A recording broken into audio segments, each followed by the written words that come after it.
It's Michael Houghton here for Play Practice Play, Lesson 10, Attack the Attacker. So here's our lesson plan. We'll do our usual warm-up.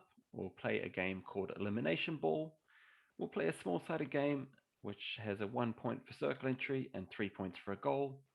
We'll have a 3v3 game or 3v3 drill with defenders scrambling, and then back into our small-sided game. So let's break this down. We all know our warm-up routine at this stage, so have fun with it. Do whatever you can here to keep it interactive and dynamic. We'll then go into a game for 10 minutes called Ball Elimination. This one is really simple. So in this case, I'm going to demonstrate it with 4 players. It doesn't really matter how many players you have in this case. You basically just want to have one less ball for each of the players that you have. So ideally, you just want to make your players stand behind, say, a baseline or some sort of line on the pitch. So if you're playing in quarters, just get them to stand behind some sort of line. You could use cones too, but it might be harder because they're not as straight. So as I said, you then just want to set these balls up here in a straight line, kind of between the players if you like, and there should be one less ball. If you have a lot of players here, then you might want to have 2 or 3 less balls just to get through it quickly. The idea, very simple, blow your whistle. Oh, sorry, that's yellow. Let's make that black. Blow your whistle, the player will run up to the ball. In this case, we'll have 2 players going for the same ball, and it's simply an elimination game. So the object is for the player to come up, get the ball, and dribble it back behind the line. Once they control it behind the line, that ball is safe. In this case here, we've got 2 players that go for the same ball. So the second player who doesn't have the ball is allowed to try and tackle the player off them as they try and venture back towards this direction. So very simple. It's a knockout game of elimination. Whoever doesn't get the ball back could come and stand over here in the corner and then reset it again, this time with less balls. So it might be a case where there's only 2 players and 1 ball until you eventually have your final.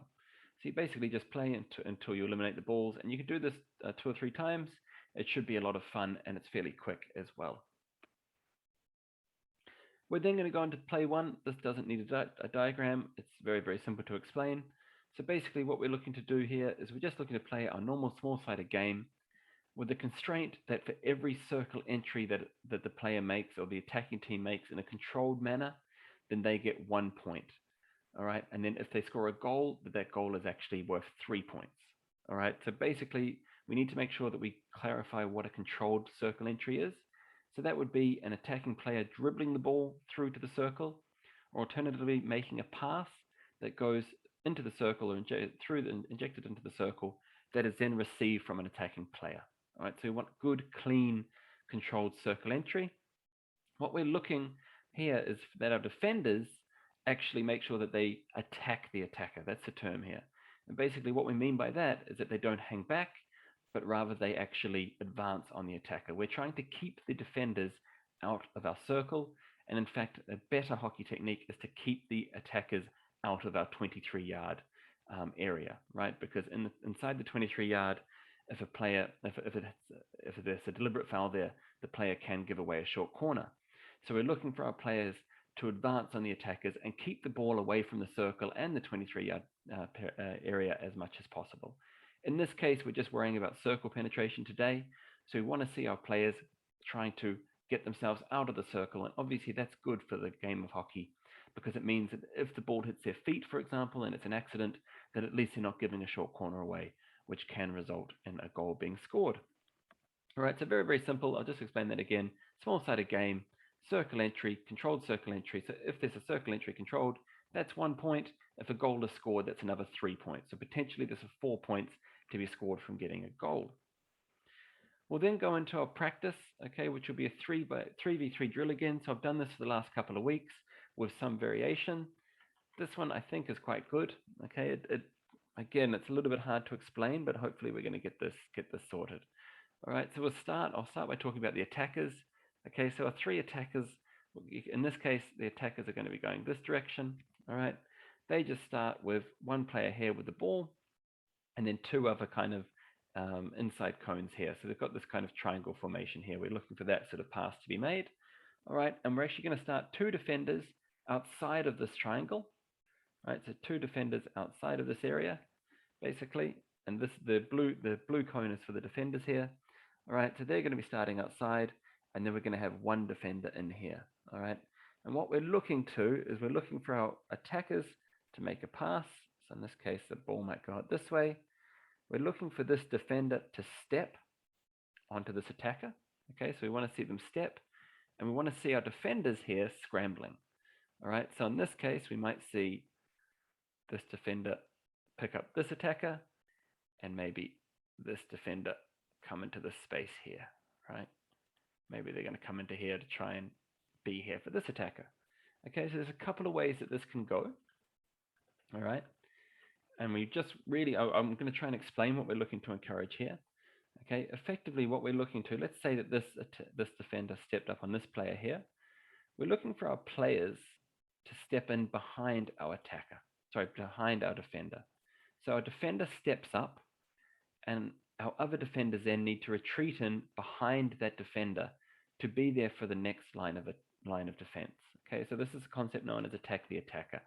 Because our defenders are stepping up on the ball carrier, we need our other defenders, who in this case have been beaten or are scrambling, to then be scrambling maybe to either the top of the circle or to the penalty spot that's in here somewhere. Okay, or at least identifying where their players are. And there's a very specific reason why we implement this version of defense in hockey, right? So in football, you might find that you wouldn't implement this, right? You often see footballers retreating towards the goal, right? So it's a little bit different. But the reason we look to implement this is because in hockey, it's a foul to tackle somebody from behind, right? So you can imagine in this case, ball's given here, right? You might be thinking, right, well, hang on, why doesn't this defender just come in and clean out here, do a clean out tackle in here? Because I guarantee you, as this defender gets to higher level hockey, they will start giving away short corners in this case, because tackling the ball from behind at a high level of hockey is a foul. And unless you're very, very good and you can somehow get the ball without making any other form of contact, chances are the umpire is going to blow a free against that player. All right, so we're looking to not have them come through and try and get the ball from behind, and rather we're looking for them to retreat in and have our defender step up. All right, so that's what we call it. And I've heard the term attack the attacker, and that's quite a good way to describe it. All right, but we're looking for our defenders to step up, to step forward to the ball carrier, and hopefully look to force a mistake while our scrambling defenders push back. All right. And then the final point that I want to make is, obviously when we're talking about to our attackers, we have a 3v1 scenario here to start with, right? So we should be looking for our attackers to get quick ball. Now, it might be a case where this attacker originally starts by dribbling the ball up, all right? This defender then steps here. We want to see our attacker giving the pass to the free player, right? This is really the easiest 3v1 scenario that you could ever imagine in a game of hockey. And we would want to expect to be converting these. Obviously, we're looking for our defenders to scramble back, right? So we're looking for some sort of scrambling cover. But if this ball is given quick enough, our attackers should be able to score here. All right. Obviously, everything else here is the same as normal.